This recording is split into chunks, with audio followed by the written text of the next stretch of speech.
আজ আপনাদের সাথে শেয়ার করতে চলে আসলাম গ্রামের ভীষণ মজাদার এবং তৃপ্তি সহকারে খাওয়ার মতো পুষ্টিগুণে ভরপুর একটা কচুর শাকের রেসিপি। আশা করি পুরো ভিডিও জুড়ে থাকবেন, ভালো লাগবে এবং এভাবে বাসায় ট্রাই করবেন। তো এখানে আমি কচুর শাক নিয়ে নিয়েছি 2 আটি। তো কচুর শাকটা আমি এখন খুলে নিচ্ছি। খোলার পর এটাকে আমি ছোটো ছোটো করে কেটে এরপর ধুয়ে পরিষ্কার করে নেব। তা আমি কিন্তু পাতা সহ এটাকে কেটে নিব। চাইলে কিন্তু আপনারা পাতাটা আলাদাও রান্না করে নিতে পারেন। পাতাটা কিন্তু আলাদা চেপা শুটকি দিয়েও কিন্তু রান্না করে বা ভর্তা করেও খেতে পারেন। এখন আমি সবগুলি খুলে এরপর কিন্তু ধুয়ে পরিষ্কার করে নেব। আর এটাকে কিন্তু ছোটো ছোটো করে কেটে নিতে হবে। আর ঈদের মাংস খেতে খেতে যখন দেখবেন যে বিরক্ত হয়ে যাবেন, তখন এমন একটা রেসিপি হলে আলহামদুলিল্লাহ দেখবেন যে অনেক বেশি মজা করে ভাত খেতে পারবেন এবং তৃপ্তি সহকারে কিন্তু অনায়াসে অনেক ভাত খেয়ে নেওয়া যাবে।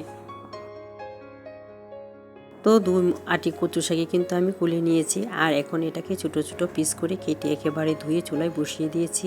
এখানে আমি কোনো প্রকার পানি অ্যাড করিনি। চাইলে এখানে সামান্য পানি অ্যাড করে কিন্তু সিদ্ধ করে নিতে পারেন। যেহেতু আমি পানি থেকে উঠিয়ে একেবারে দিয়ে দিয়েছি, তাই কিন্তু পাতিলের তলায় যে পানিটা আছে সেটা দিয়ে কিন্তু সিদ্ধ হয়ে যাবে। এখন এখানে সামান্য লবণ অ্যাড করে দিয়েছি। আর এখন রেখে দিয়ে চুলাটা বাড়িয়ে দিয়ে আমি এটাকে সিদ্ধ করে নেব। তো কিছুটা যখন সিদ্ধ হয়ে গেছে, এ পর্যায়ে আমি একটু নেড়েচেড়ে কমিয়ে নিয়ে এরপর বাকি আরও কিছু রয়ে গেছে সেই শাকগুলো এখন আমি অ্যাড করে দিব।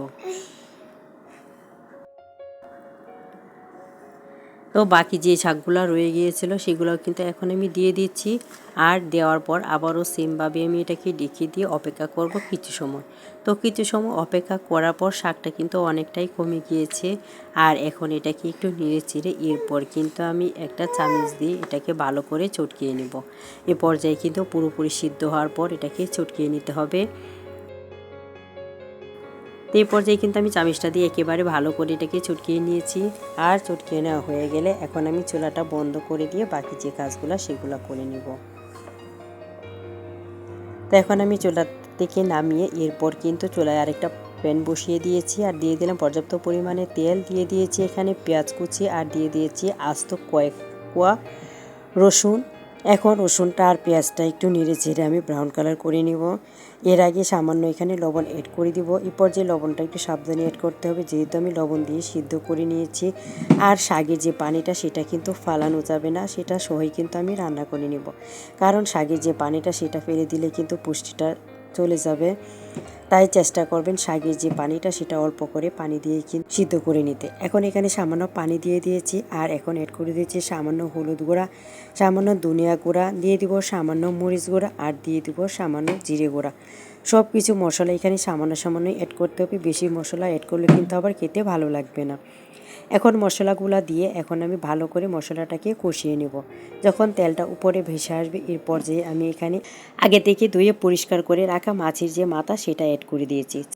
আপনারা চাইলে এখানে যে কোনো বড় মাছের মাথা বা মাছও অ্যাড করতে পারেন। চাইলে ইলিশ মাছ বা চিংড়ি মাছও ব্যবহার করা যেতে পারে। এখন রেখে দিয়ে আমি মাছটাকে ভালো করে কষিয়ে নেব।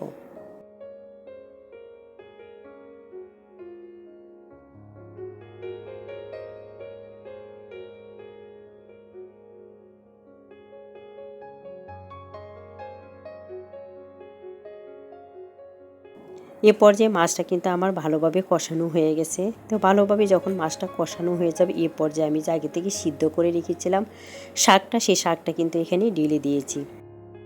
ঢেলে দিয়ে এখন চুলাটাকে বাড়িয়ে দিয়ে আবারও নেড়ে চেড়ে এটাকে আমি রান্না করে নিব। এখন একটু মিক্স করে নিচ্ছি। মিক্স করা হয়ে গেলে এরপর এখানে আমি অ্যাড করে দেব কাঁচামরিচ। তো জালটা কিন্তু চাইলে আপনারা আপনাদের পছন্দ মতো অ্যাড করে নিতে পারেন। তো কাঁচামরিচটা দিয়ে আমি এখানে অ্যাড করে দেব সামান্য একটু লেবু। এতে করে গলায় ধরার কোনো প্রকার সম্ভাবনা থাকবে না, কারণ অনেক কচু দেখা যায় যে রান্নার পর গলায় ধরে। তো একটু যদিও এখানে টক ব্যবহার করা হয় তাহলে কিন্তু আর এটা গলায় ধরার সম্ভাবনা থাকে না। চাইলে কিন্তু আপনারা সামান্য তেঁতুলও ব্যবহার করতে পারেন। এখন আমি ভালো করে নেড়েচেড়ে দিয়েছি আর নেড়েচেড়ে দিয়ে অপেক্ষা করব পানিটা শুকিয়ে আসা পর্যন্ত।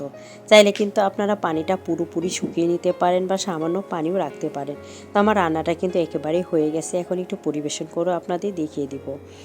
এখন আমি একটা প্লেটে নিয়ে নিচ্ছি আর দেখেন কালারটা কেমন হয়েছে। তো আশা করি এভাবে বাসায় একবার ট্রাই করবেন। পুষ্টিগুণে ভরপুর কচুর শাকের রেসিপি। মাছ ছাড়াও কিন্তু এই শাকটা খেতে অনেক বেশি টেস্টি হয়। তো পুষ্টিগুণে ভরপুর এই শাকটা কিন্তু অবশ্যই বাসায় ট্রাই করবেন। ভালো থাকবেন, দেখা হবে অন্য কোনো ভিডিওতে। সে পর্যন্ত আল্লাহ হাফেজ।